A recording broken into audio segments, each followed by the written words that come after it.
Assalamualaikum warahmatullahi wabarakatuh. Alhamdulillahi rabbil alamin. Wa bihi nasta'inu ala umurid dunya waddin. Wa sallallahu ala nabiyyina Muhammadin sayyidil awwalina wal akhirin wa ala alihi wa sahbihi wa man tabi'ahum bi ihsanin ila yaumiddin, amma ba'du. Bapak Ibu yang dirahmati Allah Subhanahu wa taala, melanjutkan pembahasan kita membahas kitab Riyadhus Shalihin yang disusun Al-Imam An-Nawawi rahimahullahu taala. Kita sampai pada bab fil mujahadah, bab tentang bersungguh-sungguh di dalam menjalankan agama, di dalam beribadah kepada Allah Subhanahu wa taala. Kita sampai pada hadis yang nomor 111.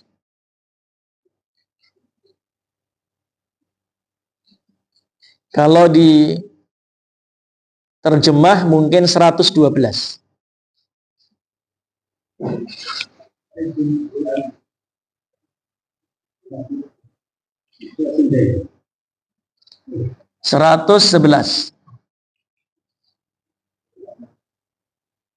Dari Abu Dzar. Dari siapa? Abu Dzar. Jundub bin Junadah radhiyallahu taala anhu, dari Nabi sallallahu alaihi wasallam, yang mana Nabi meriwayatkan dari Allah taala, ya ini hadis qudsi. Hadis apa? Qudsi. Ini hadisnya kemarin sudah kita baca. Kita tidak baca lagi, kita langsung masuk kepada apa? Faedah-faedah yang terkait dengan hadis. Faedah yang pertama, hadis ini menunjukkan bahwasanya Allah Subhanahu wa taala Maha suci dari sifat zalim. Ya, Maha suci dari sifat zulum. Maha suci dari kezaliman. Artinya tidak mungkin Allah Subhanahu wa taala itu melakukan kezaliman kepada hambanya walaupun sekecil apapun. Dari mana kita bisa ambil faedah ini? Dari awal hadis. Allah taala mengatakan dalam hadis ini, ya ibadi inni haramtu zulma ala nafsi. Wahai hamba-hambaku, sesungguhnya aku telah mengharamkan kezaliman atas diriku. Nah, ini menunjukkan apa? Tidak mungkin Allah Ta'ala bersifat zalim, tidak mungkin melakukan kezaliman. Al-Imam Abu Ja'far At-Tahawi mengatakan, wa kulluhum yataqallabuna fi masyiatillah baina fadlihi wa adlihi. Dan seluruh makhluk itu mereka berbolak-balik dalam kehendak Allah, dalam cakupan kehendak Allah, antara fadilahnya dan keadilannya. Jadi apa yang dari Allah itu dua, al-fadlu wal adlu. Tidak mungkin adlu. Saya ulangi, apa yang berasal dari Allah itu perbuatannya Allah Ta'ala antara dua, al-fadlu wal adlu. Tidak mungkin adlu. Ya, al-fadlu ini adalah anugerah, al-adlu ini adalah keadilan, dan adzulmu kezaliman. Nah, untuk memahaminya, kita perlu tahu apa perbedaan antara al-fadlu, al-adlu, dan adzulmu. Antara al-fadlu yang artinya anugerah, al-adlu keadilan, dan adzulmu kezaliman. Saya berikan permisalan.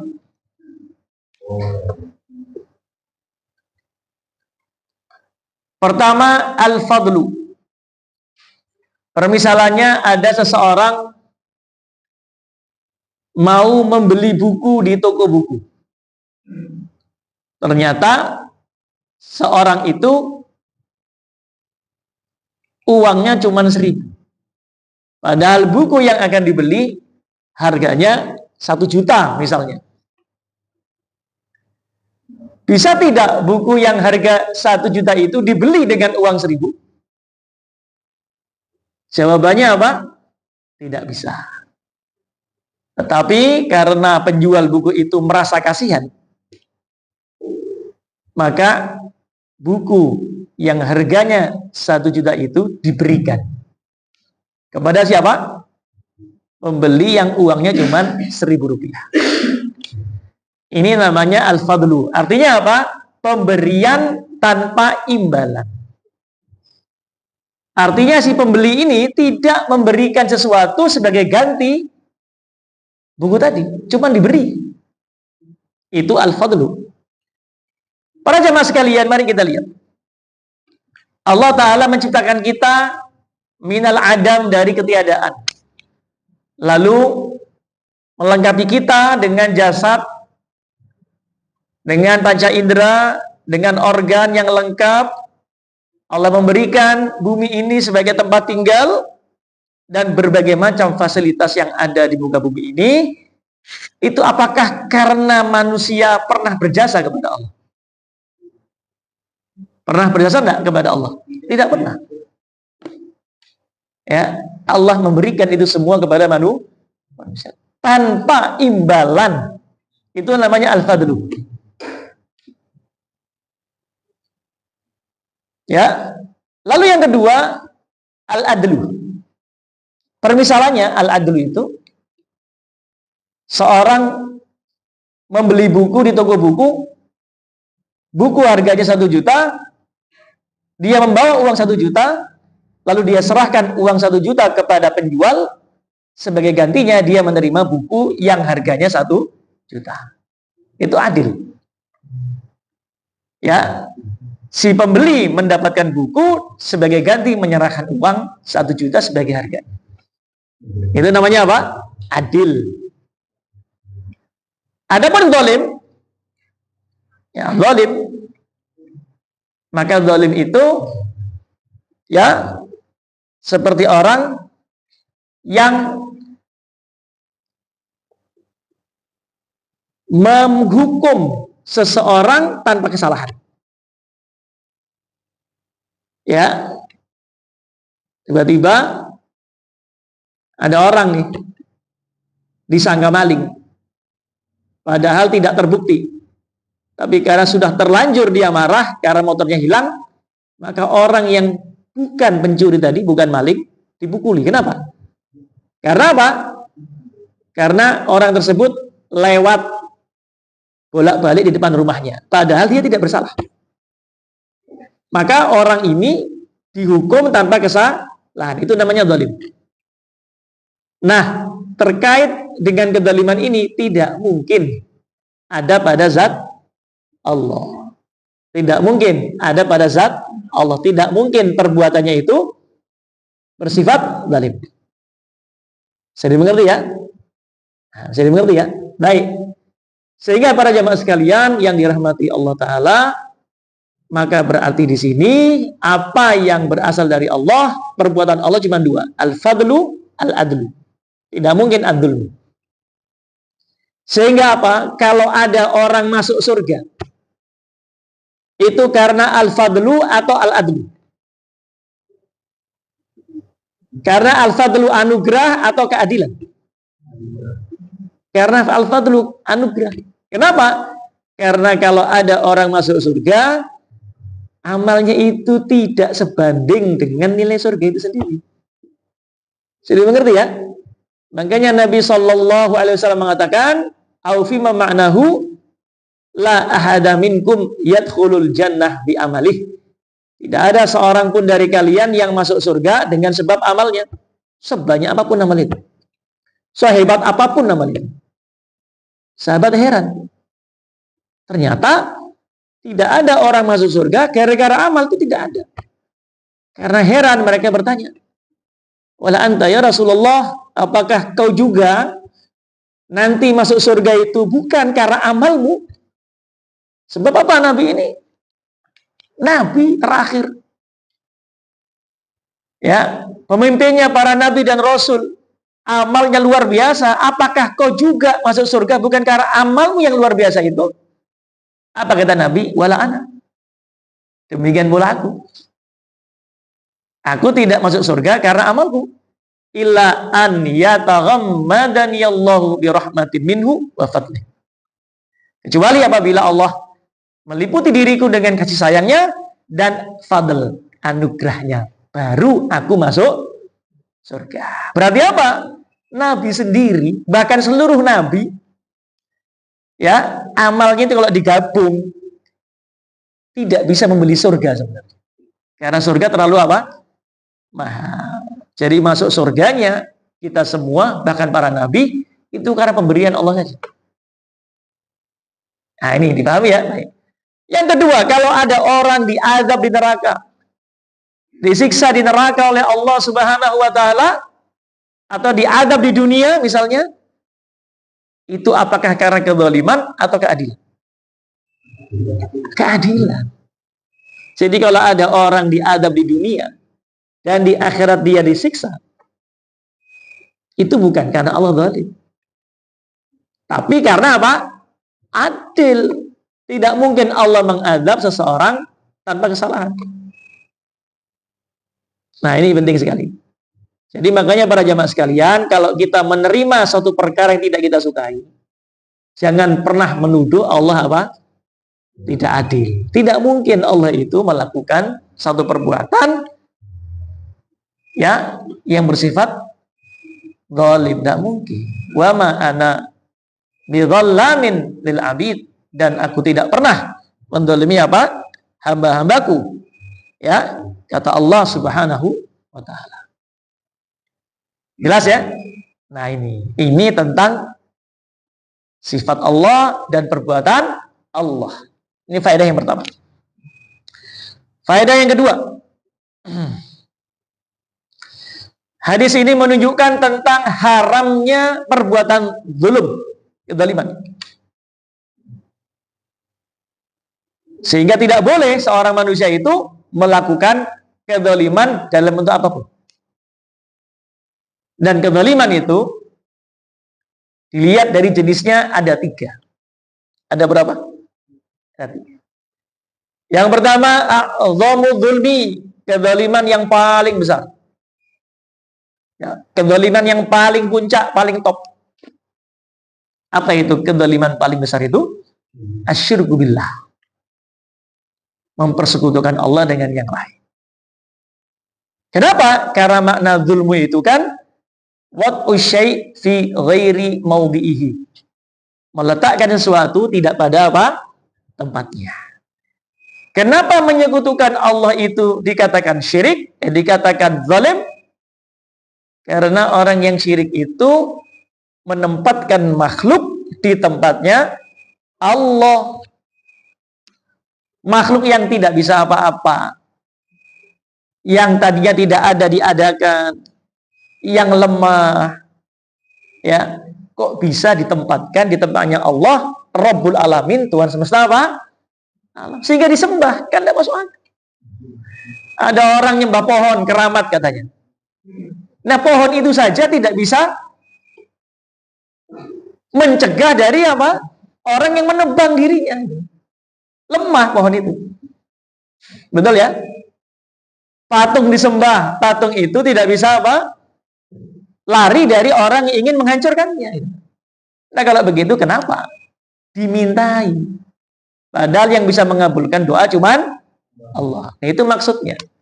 Sehingga tidak ada kezaliman dalam arti menempatkan sesuatu tidak pada tempatnya, melebihi kezaliman menyekutukan Allah. Yang kedua, zulmul insan ghairahu, ya ini kezaliman seseorang terhadap yang lain. Terjadi di antara manusia. Ya. Ada orang mengambil harta orang lain tanpa hak. Ada orang menyakiti orang lain tanpa hak. Menfitnah orang lain, mencaci orang lain tanpa hak. Ini apa? Kezaliman seseorang terhadap yang lain. Kenapa disebut zalim?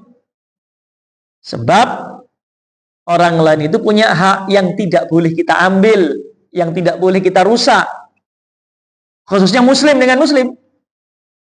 Ya, dalam hadis muttafaqun alaih Abu Bakrah, ketika itu Nabi sedang khutbah pada saat haji wada, tanggal 9 Dzulhijjah. Di mana? Di Arafah. Beliau mengatakan, "Inna dima'akum wa amwalakum wa a'radakum haramun alaikum kahurmati yaumikum hada fi syahrikum hada fi baladikum hada." Ya, ketahuilah bahwasanya darah-darah kalian sesama muslim, harta-harta kalian di antara muslim, dan kehormatan kalian itu haram. Dalam arti apa? Tidak boleh dilanggar, tidak boleh dirusak, ya. Sehingga tidak boleh salah seorang merusak salah satu dari tiga perkara ini. Darahnya dengan cara disakiti atau dibunuh, hartanya dengan cara diambil tanpa hak, dan kehormatannya dirusak, difitnah, ya, tanpa hak, tanpa alasan yang benar. Dan kemuliaan darah, harta, dan kehormatan kaum muslimin itu, orang beriman, begitu agung seperti kehormatan hari ini. Hari apa itu? Arafah. Hari Arafah. Tanggal 9 Dzulhijjah. Itu hari yang luar biasa itu. Orang-orang wukuf di Arafah. Di bulan yang haram. Bulan apa itu? Dzulhijjah. Bulan haram ada 4 kan? 3 gandeng, 1 pisah. Dzulqa'dah, Dzulhijjah, Muharram, Rajab. Ini bulan-bulan yang dihormati dalam Islam, bahkan sebelum masa Islam. Di negeri haram. Negeri apa itu yang dimaksud? Mekah. Ya, dengan batas-batas kota Mekah itu negeri haram. Ada aturan-aturan khusus yang tidak ada di daerah lain. Itu perumpamaan apa? Kehormatan darah, harta, dan jiwa orang yang beriman. Sehingga jangan sampai apa? Melanggarnya. Dan yang ketiga adalah zulmul insan nafsahu, yaitu kedoliman seorang terhadap dirinya sendiri. Apa yang dimaksud dengan seseorang mendolimi dirinya sendiri itu apa? Apa para jamaah? Dengan melakukan dosa. Apa dalilnya? Ketika Nabi Adam alaihissalam diturunkan Allah Ta'ala di bumi karena telah memakan pohon yang dilarang, ya, buah pohon yang dilarang. Apa doanya? Rabbana zalamna anfusana wa illam taghfir lana wa tarhamna lanakunanna minal khasirin. Doa yang diajarkan Allah langsung. Fatalaqqa Adamu min rabbih kalimat. Ya, fataba alaih. Ketika Nabi Adam turun ke bumi, Allah ajarkan kalimat ini. Rabbana, wahai Tuhan kami, zalamna, kami mendolimi anfusana, diri kami, ya. Beliau dengan istrinya Hawa, bapak dan ibu kita. Kenapa? Karena telah melanggar larangan Allah. Kalau Kau ya Allah tidak mengampuni dan merahmati kami pasti termasuk orang-orang yang rugi. Nah, ini jadi zalim. Kenapa melakukan dosa disebut mendolimi diri sendiri? Karena zalim itu apa? Menempatkan sesuatu tidak pada tempatnya. Diri ini harusnya diselamatkan. Diri ini harusnya dimuliakan dengan menjauhi perbuatan apa? Dosa. Nah, ketika kita melakukan dosa, sebenarnya kita sedang membinasakan diri kita apa? Sendiri. Diri ini harus disayang. Dengan kita melakukan pelanggaran, dengan cara tidak melakukan perintah Allah, melakukan larangan Allah, kita sedang apa? Mencelakakan diri kita. Makanya disebut zalim. Nah, 3 zalim ini para jamaah sekalian haram dilakukan. Nah, apalagi dalam kaitan dari sini tentu lebih kuat kepada zalim yang kedua. Yaitu apa? Kezaliman seseorang terhadap orang lain. Muslim atau kafir tidak boleh dizalimi. Lebih muslim. Orang kafir, gara-gara kafir apakah boleh dizalimi? Tidak boleh. Bahkan tidak sedikit para ulama yang mengatakan kezaliman seorang muslim yang dilakukan kepada orang kafir, bila belum selesai di dunia, di akhirat ada urusan. Ya, di akhirat apa ada urusannya. Nah, itu para jemaah sekalian. Jadi hati-hati. Ya, jangan sampai kita mendolimi orang kafir, ya sebab itu ada urusannya. Tetap haram. Tetap apa? Haram.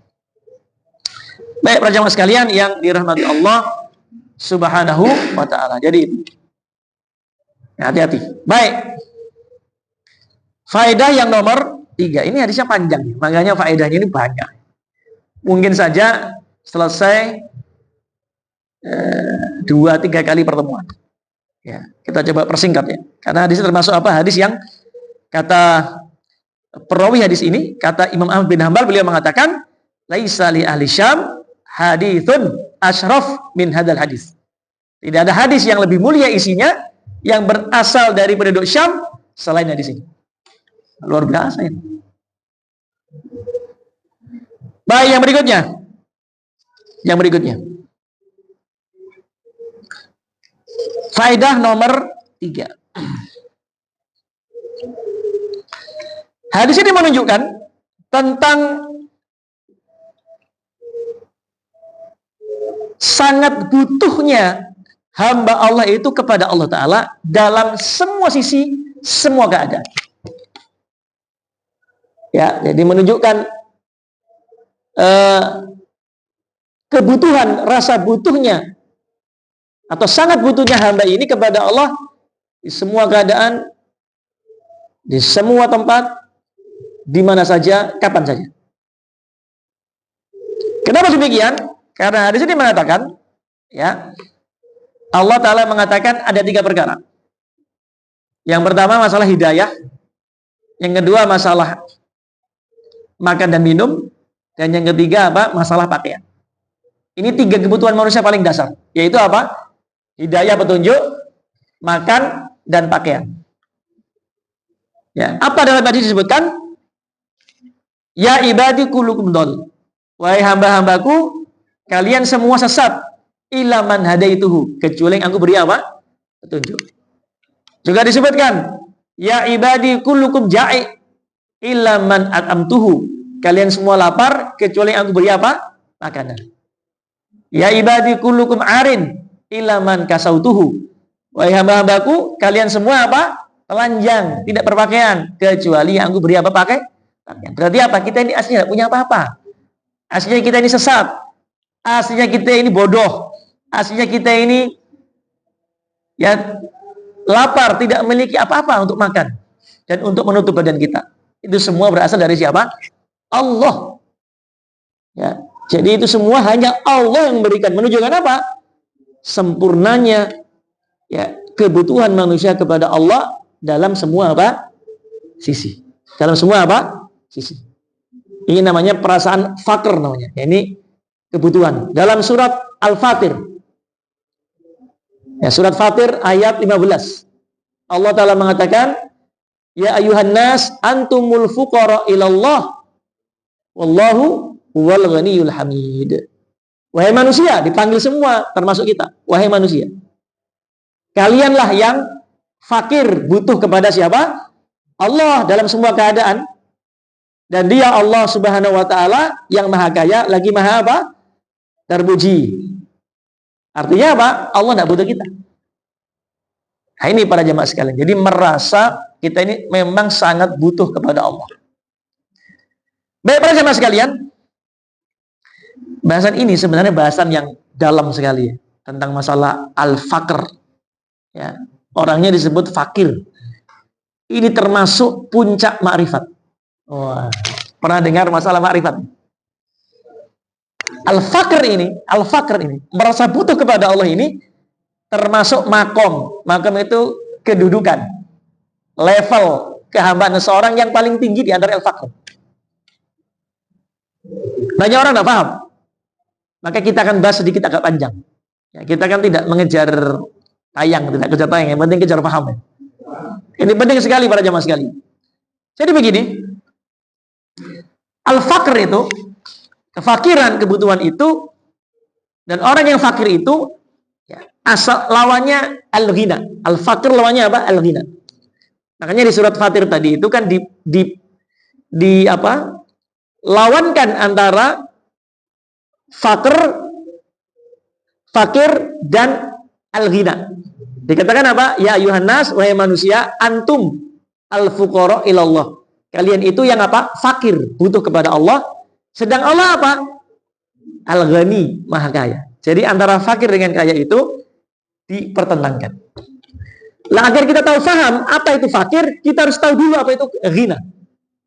Fakir itu miskin, fakir butuh, ghina itu kaya, tidak butuh. Cukup. Nah, kita harus paham ini. Ini pelan-pelan ya. Sebab ini penting sekali. Kalau kita sudah sampai level makom ini, Masya Allah, ya, kita akan mendapatkan karomah yang banyak. Oh, Masya Allah. Mendapatkan apa? Hakikat penghambaan kepada Allah. Betul. Cuma susah ini. Makanya kita teorinya dulu ya. Untuk melaksanakannya susah. Baik. Para jemaah sekalian,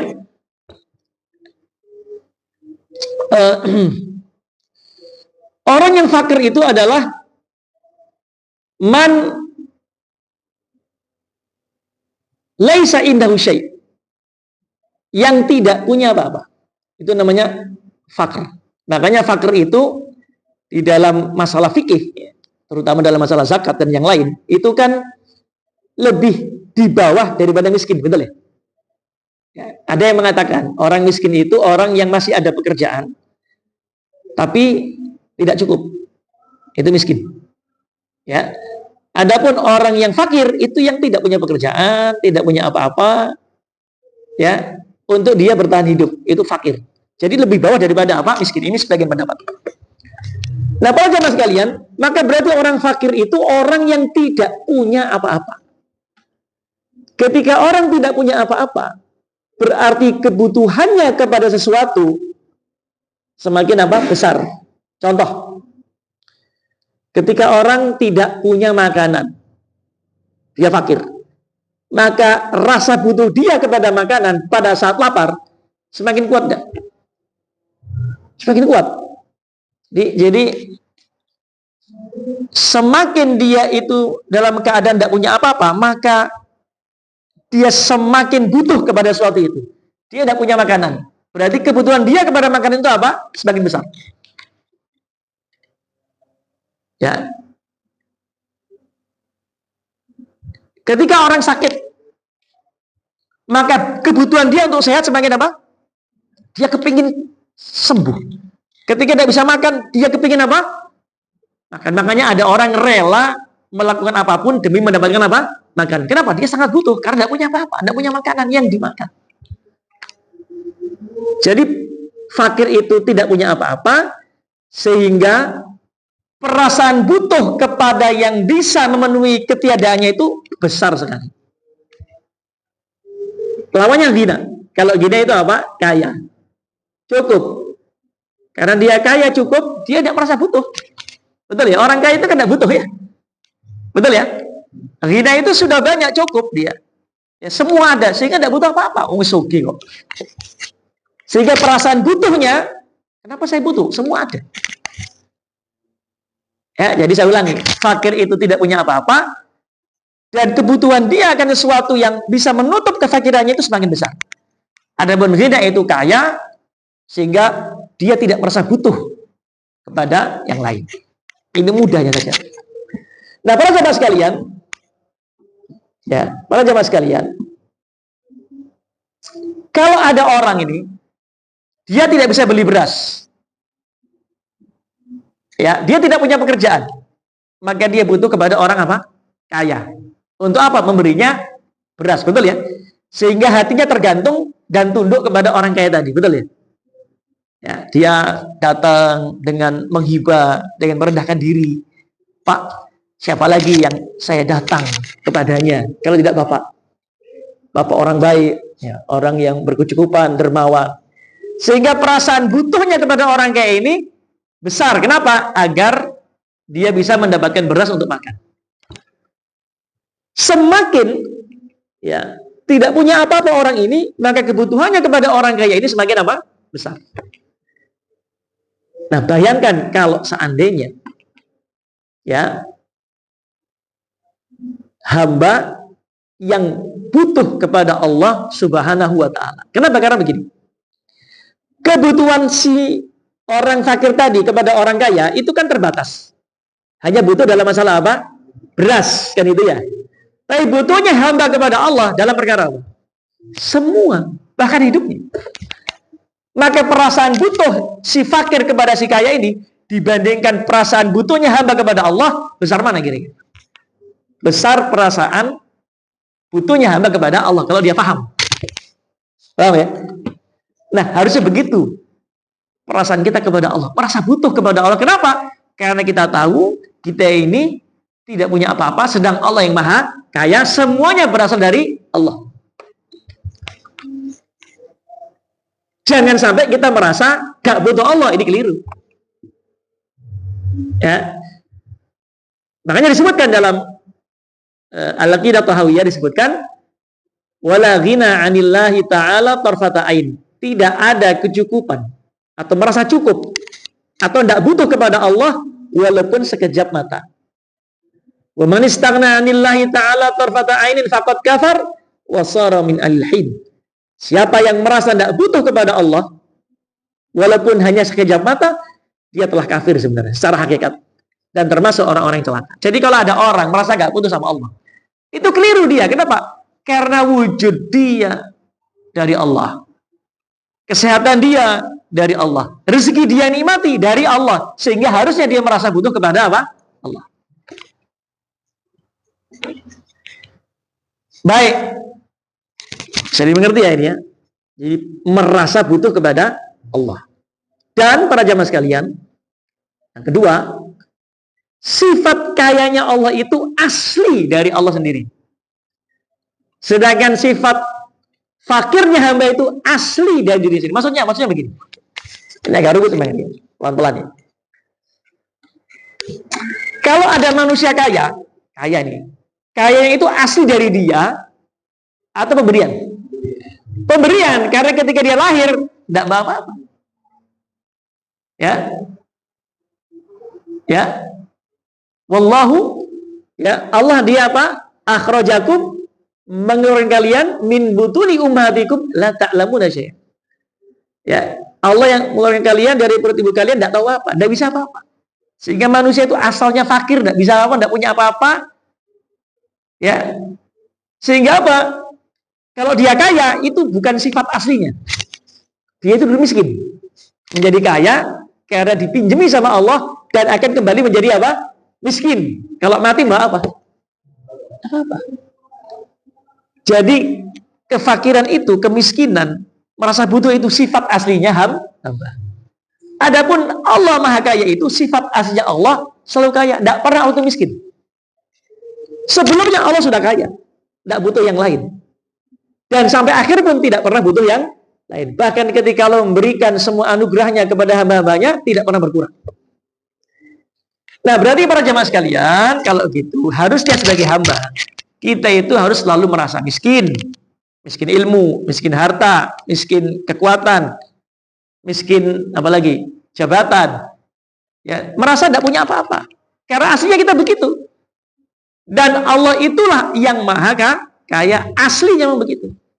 Sehingga seharusnya seorang hamba itu hanya butuh kepada Allah, tidak kepada selain Allah. Hanya meminta kepada Allah, tidak kepada selain Allah. Hanya bersandar kepada Allah yang maha kaya, bukan kepada makhluk yang sama-sama miskin. Jadi ngerti? Nah, apabila seorang sudah seperti ini, ya, dia fakir, merasa butuh kepada dalam semua keadaan. Ya, dia kaya butuh kepada Allah, dia miskin butuh kepada Allah, sehat butuh kepada Allah, sakit butuh kepada Allah. Ketika dia dapat jabatan, dia tahu ini milik Allah, dia butuh kepada Allah. Ini titipan. Ketika dia orang biasa, dia butuh kepada Allah. Apabila dia seperti itu, maka dia hanya bergantung kepada siapa? Allah. Ini hakikat tertinggi, Pak. Makrifat tertinggi ya begini. Sehingga dia tidak akan menyekutukan Allah dengan selainnya. Dan kaitannya dengan hamba, dia tidak akan menyombongkan diri. Oh, saya tidak punya apa-apa, sombong. Ketika dia diberi misalnya kenikmatan harta, dia tidak mungkin sombong. Kenapa? Dia sadar ini bukan miliknya, milik Allah. Ketika dia diberi ilmu, dia tahu itu bukan miliknya, itu milik siapa? Allah. Yang bisa sewaktu-waktu diambil Allah pada saat itu juga. Jadi mengerti ya? Ada satu kisah saya pernah ceritakan di sini tentang masalah ilmu. Ada dua imam dalam masalah ilmu qiraah, dalam masalah qiraah. Basrah dengan Kufah kalau saya tidak salah ingat itu. Diundang suatu saat di Khalifah Harun ar-Rasyid. Seingat saya di Khalifah Harun ar-Rasyid. Dia termasuk dinasti Abbasiyah. Diundanglah kemudian dua ini ahli Quran ini yang menjadi guru di semua negeri dari banyak ulama, diundang untuk bercakap-cakap dengan raja Khalifah Harun ar-Rasyid. Nah, datanglah sholat maghrib. Ya, katakanlah si ahli Quran ini, guru dari semua guru ini A dan B. Nah, karena maghrib, maka apa? Salah satu menjadi imam. Yang pertama ditunjuk sebagai imam siapa? Yang A. Imamilah. Begitu ngimami, ya habis baca Al-Fatihah, karena dia di belakangnya Khalifah Harun ar-Rasyid, gugup. Ketika baca suratnya surat Al-Kafirun. Gimana kira-kira Pak? Al-Kafirun itu kan ada ayat-ayat yang mirip. Bulat. Padahal ini gurunya para guru. Ya, riwayat Al-Quran ya internasional gampangannya itu. Rujukan internasional para ulama qurra. Baca Al-Kafirun apa? Bulat. Wala antum ya. Sampai akhirnya setelah bulat, alhamdulillah bisa selesai. Begitu selesai, yang B ini apa? Komen kepada siapa? Si A. Ini kan temannya. Kamu ini salah makna ya. Qari, gurunya ya, imam di bidang qiraah. Kok salah gitu. Kamarnya begitu. Nah, si A ini dicela begitu, diam dia. Ya, diam, dia tidak balas. Sepertinya dia punya perasaan dipendam dia. Ya udah. Ya, setelah sholat terjadi lagi pembicaraan dengan Khalifah Harun ar-Rasyid. Ngobrol mereka bertiga. Tidak terasa sampailah sholat apa? Sholat apa? Isya. Nah, karena ketika sholat maghrib yang imami si A, giliran sholat isya yang imami siapa? Si B. Yang tadi mencela si A gara-gara bulat ketika membaca surat Al-Kafirun. Sudah, imami.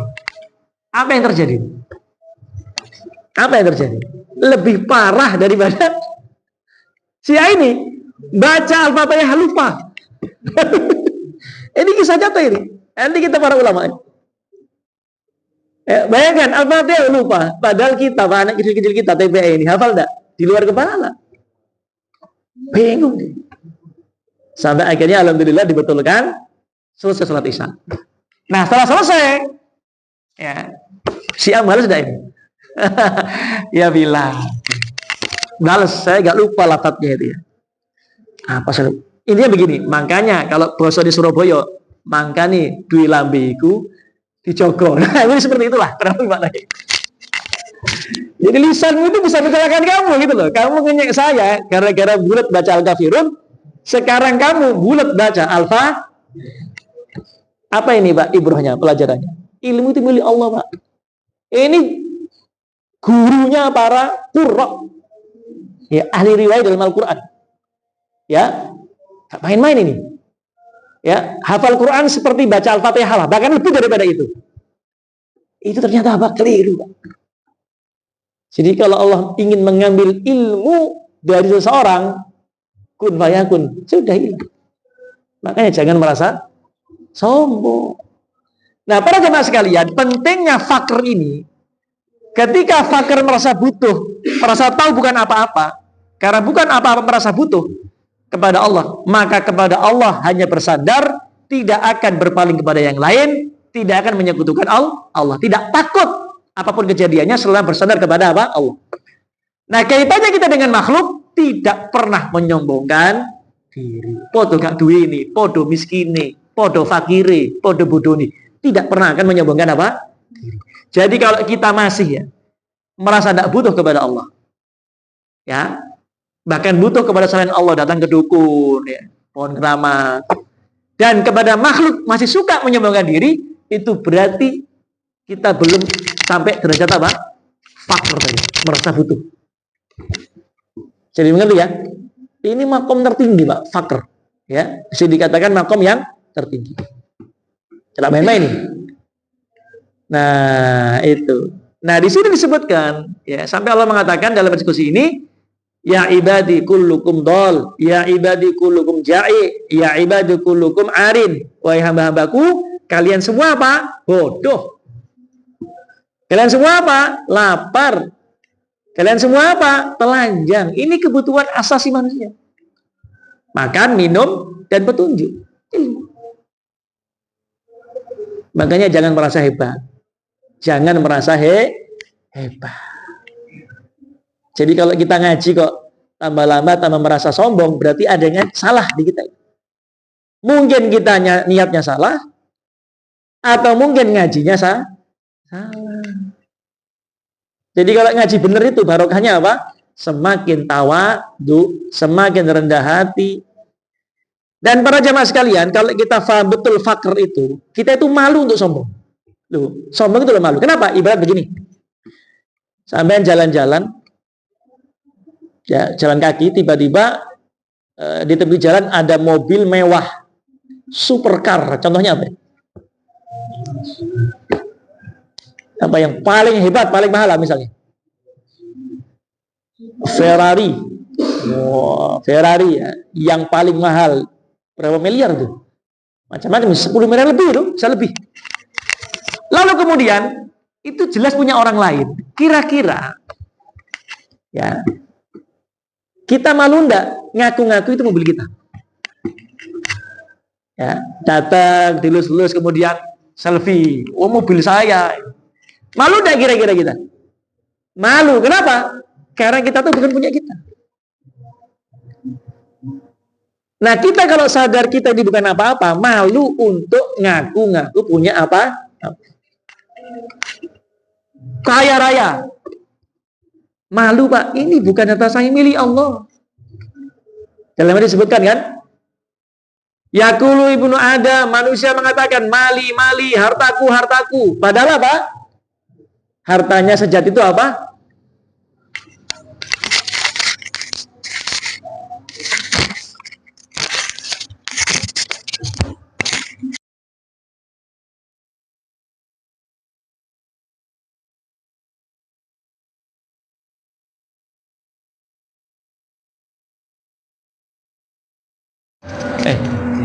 Nyala betul. Tidak tahu ini hijau. Warnanya di mana ini?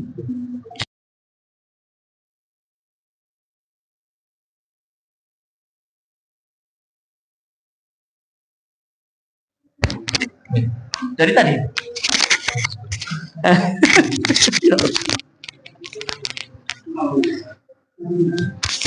Tidak apa-apa, Masya Allah.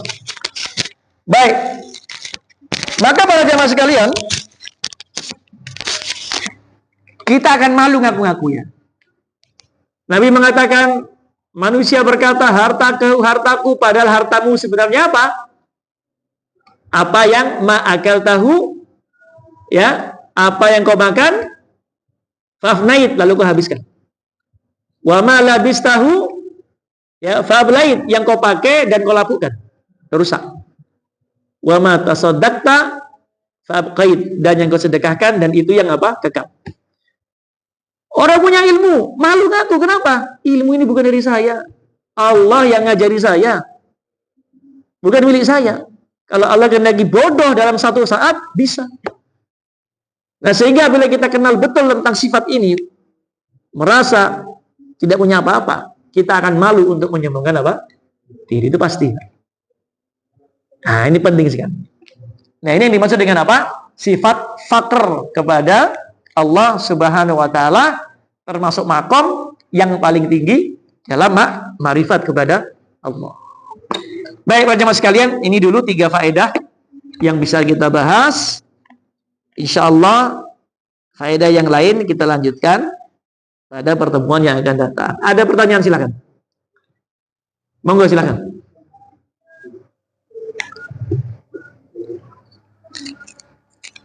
Bismillah.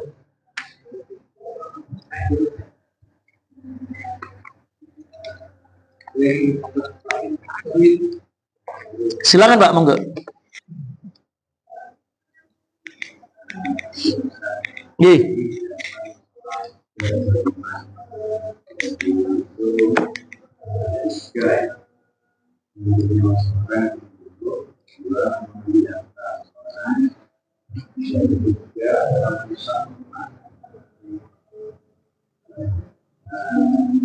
Bagaimana kita tahu sekarang ini lagi HP itu kan masalah merusak kehormatan seorang. Saya nggak usah sebutkan, tapi itu banyak si A, si B, si C. Memang bukan kita yang membuat kontennya, tetapi kita menyebarkan. Apakah itu juga termasuk fitnah karena kita tidak cross check kebenarannya? Iya. Baik. Jadi terkait dengan masalah kehormatan sesama muslim, ya, itu termasuk perkara yang berat, ya. Apabila itu dilanggar, maka termasuk minal kabair, termasuk dosa apa? Besar. Nah, apabila kita ada berita tentang seseorang, ya, tentang keburukan seorang muslim, maka SOP-nya pertama kali itu kita melihat dulu tentang orangnya yang dibicarakan dan siapa yang membicarakan atau datang bawa berita. Kalau kita lihat dulu dari yang bawa berita, kalau yang bawa berita itu orang fasik, maka jangan dipercaya beritanya. Ya, Allah Ta'ala berfirman pada surah Al-Hujurat ayat 6,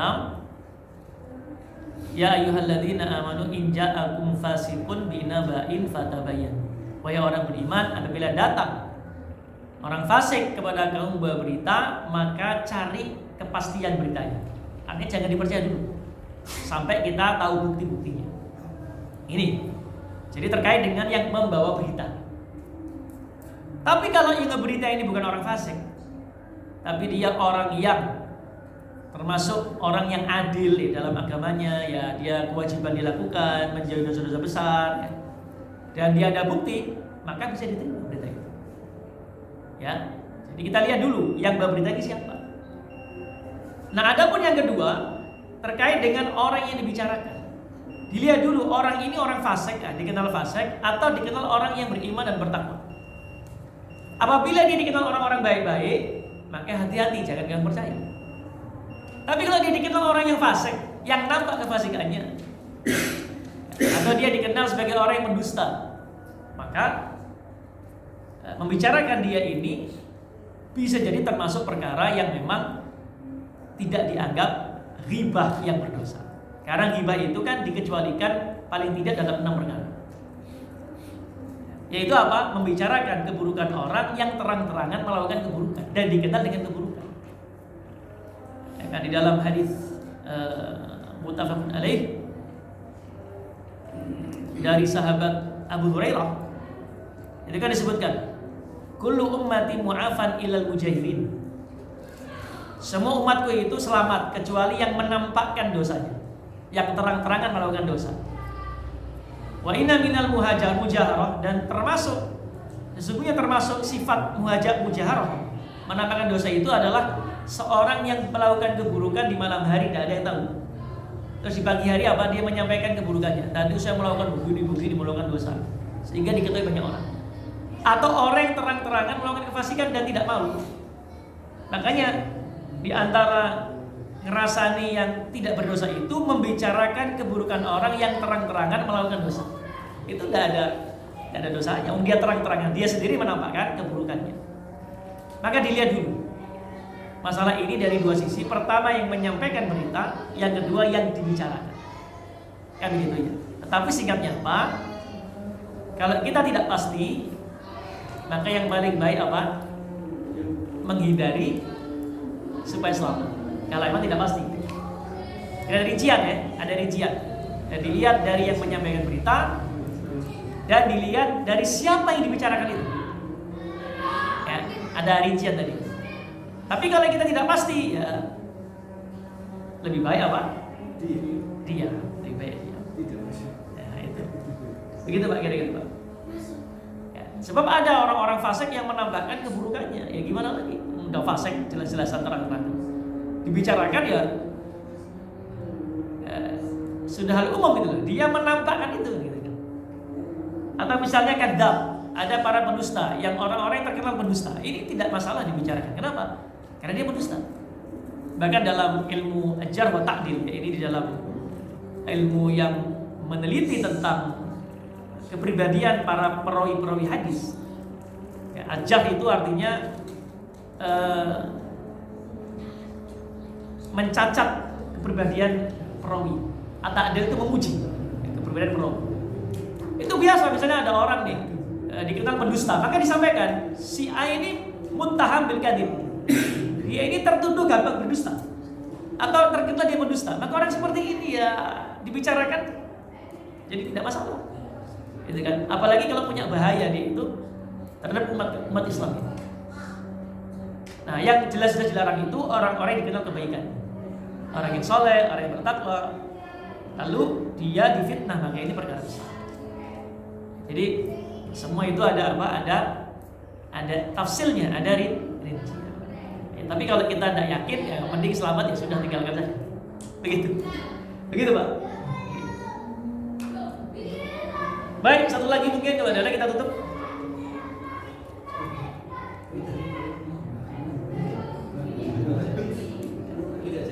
Ada jadi ya, Masya Allah. Baik, kalau tidak ada kita akhiri. Insya Allah kita lanjutkan pada pertemuan yang akan datang. Tanggal berapa? Pekan depan itu Pak? Oh iya masih. Karena insya Allah saya keluar kota tanggal 10 ke atas. Jadi pekan depan masih ada insya Allah ya. Allahu a'lam bishawab. Aqulu qouli hadza wa astaghfirullah li wa lakum. Assalamualaikum warahmatullahi wabarakatuh.